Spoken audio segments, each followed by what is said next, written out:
గుడిలో కడుగుపెట్టగానే పైకి చూసి చేయి చాపి ఆ గంటను మోగిస్తాం. కానీ ఎందుకు? ప్రాచీన భారతీయ వాస్తుశిల్పం ఎప్పుడూ ర్యాండమ్ కాదు, అదొక ఇంజనీరింగ్. గుడిగంట అంటే ఏదో ఒక మెటల్ ముక్క కాదు. దీన్ని సైంటిఫిక్గా రకరకాల లోహాలను కలిపి తయారు చేస్తారు.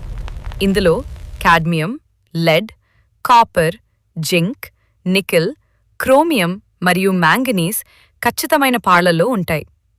ఆ గంట మోగించినప్పుడు వచ్చే శబ్దం మీ మెదడులోని ఎడమ మరియు కుడి భాగాలను ఏకం చేసేలా డిజైన్ చేయబడింది. నెక్స్ట్ టైం గమనించండి, నిజమైన గుడిగంట నుండి వచ్చే ఆ తీక్షణమైన శబ్దం కనీసం 7 సెకండ్ల పాటు ప్రతిధ్వనిస్తుంది. యోగశాస్త్రం ప్రకారం ఈ టైమింగ్ చాలా ముఖ్యం.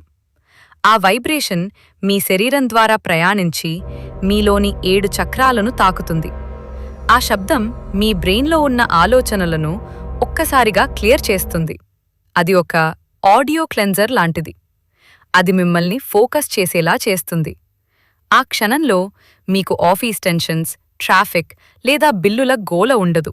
మీరు ఇక్కడే, ఈ క్షణంలోనే ఉంటారు. మన పూర్వీకులకు ఈ విషయం తెలుసు.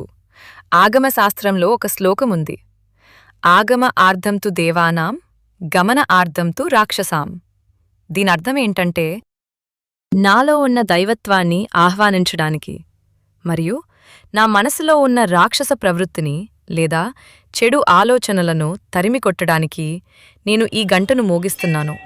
కాబట్టి తదుపరిసారి మీరు గుడికి వెళ్ళినప్పుడు ఏదో అలవాటుగా గంట కొట్టకండి. ఈ ప్రపంచంతో డిస్కనెక్ట్ అయ్యి మీతో మీరు కనెక్ట్ అవ్వడానికి కొట్టండి. గుడ్డి నమ్మకానికి, అవగాహనతో కూడిన భక్తికి మధ్య ఉన్న తేడా అదే. ఈ వీడియో ద్వారా మీరు కొత్తగా ఏమైనా తెలుసుకుంటే ఆ సబ్స్క్రైబ్ బటన్ని క్లిక్ చేయండి.